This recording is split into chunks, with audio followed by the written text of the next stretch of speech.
Van Johnson lists the LGBT Hollywood stars. He had covert relationships. Charles Van Johnson was born in Newport, Rhode Island, on August 25, 1916. At a time when America was in dire need of youthful optimism, he rose from humble beginnings to become a great box office star at Metro-Goldwyn-Mayer.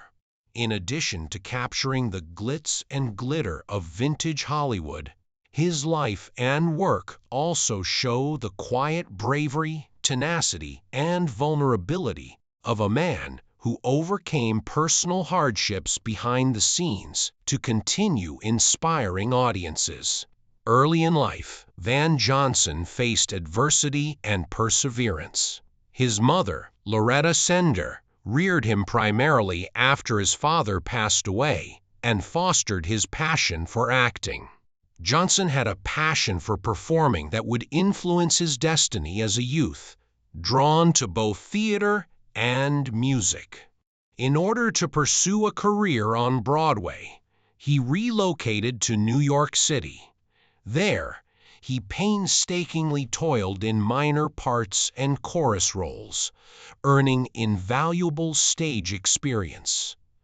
These were not glamorous early years. They were characterized by financial strain, uncertainty, and long hours. However, when Hollywood talent scouts saw Johnson's boyish good looks and natural stage presence, his persistence paid off. After joining MGM, the studio that would define his career, Johnson made the move to movie stardom. His breakthrough came during World War II, when his clean-cut appearance and approachable manner struck a deep chord with American audiences. He had previously been featured in lesser roles.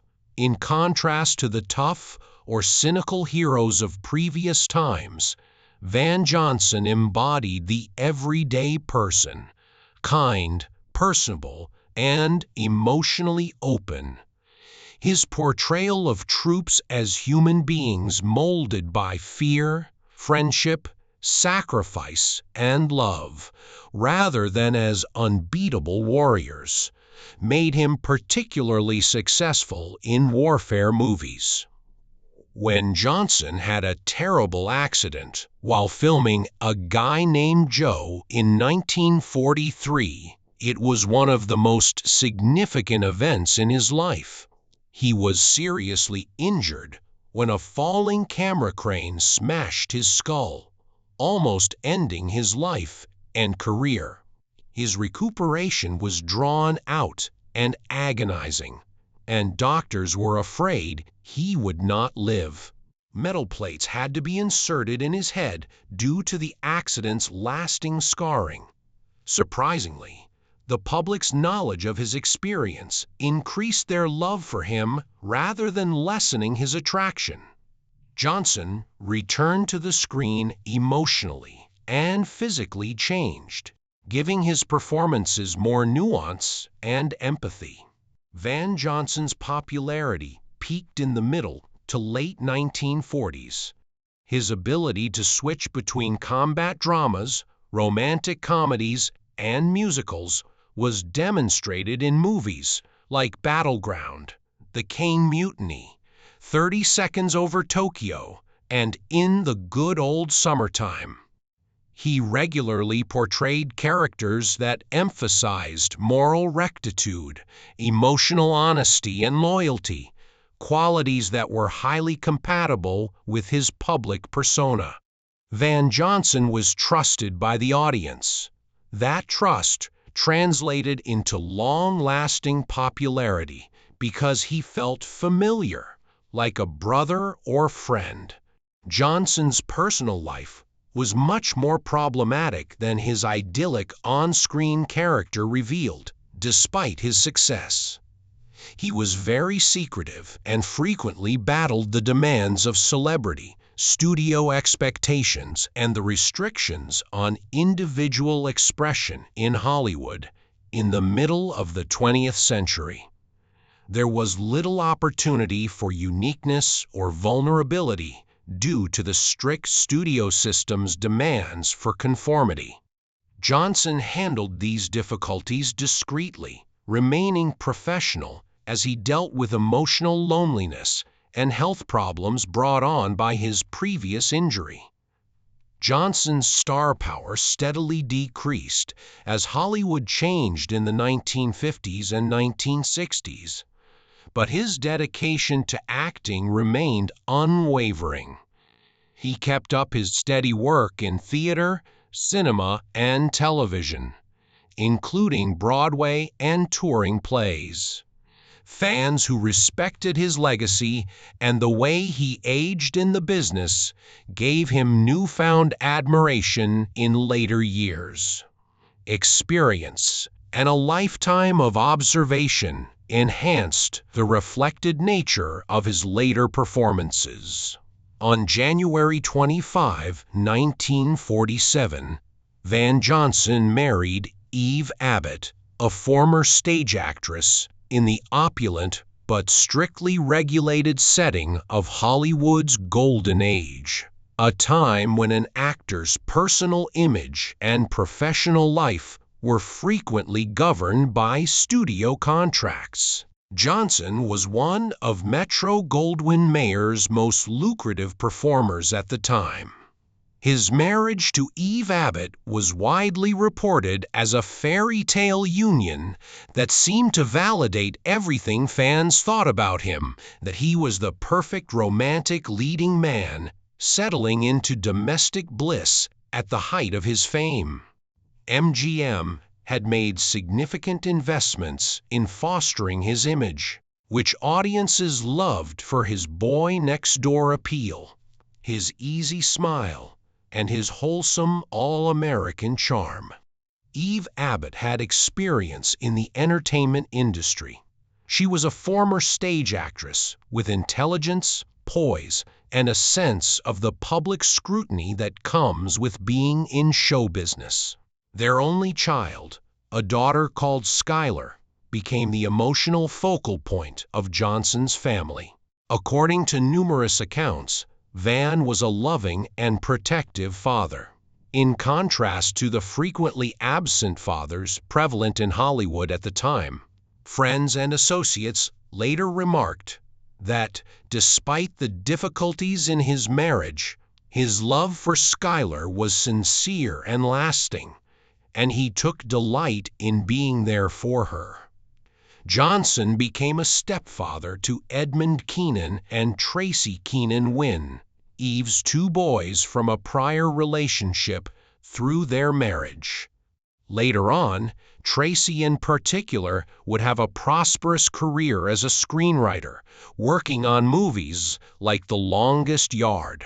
Van's domestic identity was further layered by his function as a stepfather, which supported his public persona as a family man. Johnson allegedly made genuine attempts to be helpful and supportive, navigating the difficulties of mixing families while under continual public scrutiny, even if the relationships within the household were not always easy. The marriage started to suffer from emotional and professional stresses, despite the well-maintained facade that was put on display to the outside world. Van Johnson and Eve Abbott's relationship, which had lasted for over 10 years, began to quietly fall apart by 1961. Divorce did not follow the separation right away, which reflected the complexity of their circumstances as well as the societal mores of the time. 7 years later, in 1968, the marriage was finally dissolved. The strict studio system that had previously dominated every part of Johnson's life had mostly fallen apart by that point, and his star had faded from its zenith, allowing for greater transparency, albeit still a little one, about personal realities. Eve Abbott made remarks in the years after their separation and divorce that gave their marriage a much more nuanced appearance. Eve said that Van Johnson was gay, and that MGM had arranged their marriage as a lavender marriage, a coupling intended to hide Johnson's sexual orientation and maintain a heterosexual facade. In Hollywood, in the middle of the 20th century, where even the slightest hint of homosexuality could ruin a career, such arrangements were not unusual. In order to shield their stars from scandal, studios frequently encouraged or arranged marriages that would reassure the public and maintain their attraction at the box office. Van Johnson was marketed as the epitome of pure, all-American masculinity for many years. MGM skillfully created his public persona as the perfect romantic leading man with his charming charisma, red hair, and boyish smile. However, Johnson later alluded to a much more nuanced private life that was molded by secrecy, coded relationships, and subdued defiance of Hollywood's strict moral standards. Johnson apparently admitted to having intimate relationships with other men during Hollywood's golden age in sporadic private chats late in life. He named specific celebrities he dated while under continual studio supervision. Johnson once said, "I didn't have the luxury of being honest." Back then, being honest could ruin all of your hard-earned gains. During the 1940s and 1950s, Hollywood was subject to stringent morals regulations, and homosexuality was viewed as scandalous, dangerous, and a career-ending behavior.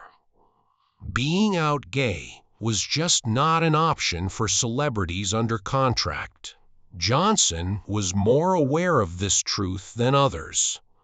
He was one of MGM's most precious assets at the height of his career, and the studio kept a close eye on his friendships, romantic appearances, and social life.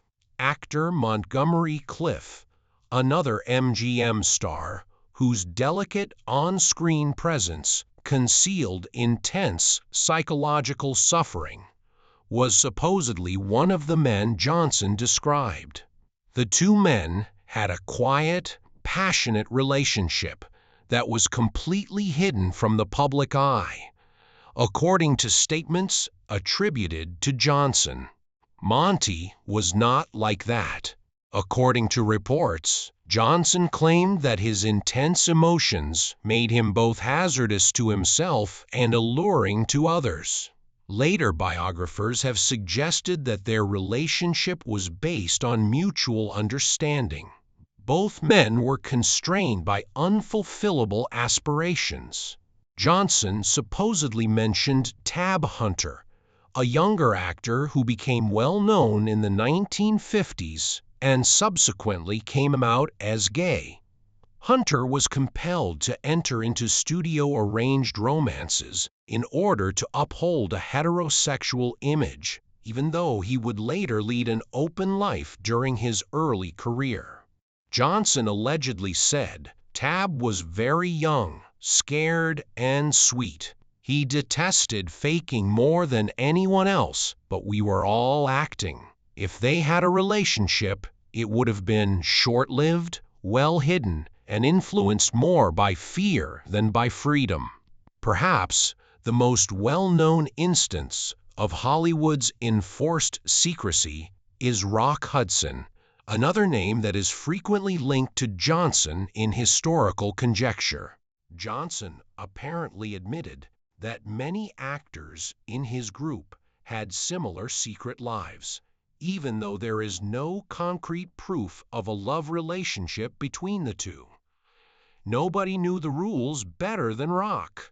Johnson allegedly said, "You grinned, you never lapsed, and you dated the people they advised you to date." Johnson and Hudson were members of an unspoken fraternity united by silence, whether they were buddies, confidants, or something more. Johnson stressed that these ties were emotional lifelines in a field that required denial. He clarified that we weren't skulking around for excitement. We were attempting to live without totally losing who we were. Being secret became instinctive.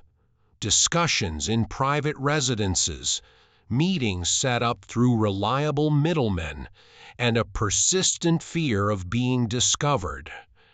Johnson later admitted that many Hollywood weddings are phony, and his 1947 marriage to Eve Abbott has frequently been mentioned as a component of MGM's image management technique. "Some people married for love," he remarked. "Others got married to stay safe. It was frequently neither, but occasionally it was both." Johnson seems to be more interested in historical integrity than scandal in his final years. He thought, "I don't regret the love.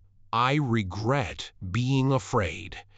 He thought it was important for the public to know how many lives were influenced and limited by Hollywood's inflexible standards. Van Johnson's legacy is now frequently seen from a wider, more sympathetic angle. His tale serves as a reminder that there were actual people who had to shatter their identities in order to flourish behind the glitzy exterior of old Hollywood. Johnson regained a side of himself that the time period that made him famous had long denied him by discreetly recognizing the guys he secretly loved. "We were there," he stated plainly. "We just weren't allowed to be seen." After a decades-long career that had irrevocably marked Hollywood's golden age, Johnson quietly retired from the limelight for good in the early 1990s. He decided to spend his later years in relative seclusion, away from the cameras and studio PR machines that formerly characterized his everyday life. After dedicating so much of his life to the cinema, he moved into a penthouse on the east side of Manhattan at 405 East 54th Street, a home that represented the refinement and seclusion of a guy who had led an outstanding public life and now favored quiet, comfortable settings. Johnson lived quietly and mostly out of sight there, surrounded by the rhythms of New York City instead of the artificial brilliance of Hollywood sets, happy with recollections of an extraordinary past. Johnson moved to Tappan Zee Manor, an assisted living home in NYAK, New York, where he could get the support and care he required as his health deteriorated over time. Even in this latter chapter, he continued to be a man of quiet dignity, regarded by people around him as a kind person whose legendary standing subtly contrasted with his modest, everyday existence. Johnson died on December 12, 2008, at the age of 92, capping a life that had seen and influenced over a century of entertainment history. In a straightforward and modest farewell, his remains were burned, honoring a man who had previously been one of the biggest stars of vintage Hollywood, remembered for both his renown and the lasting legacy of a time in the past that he so eloquently embodied.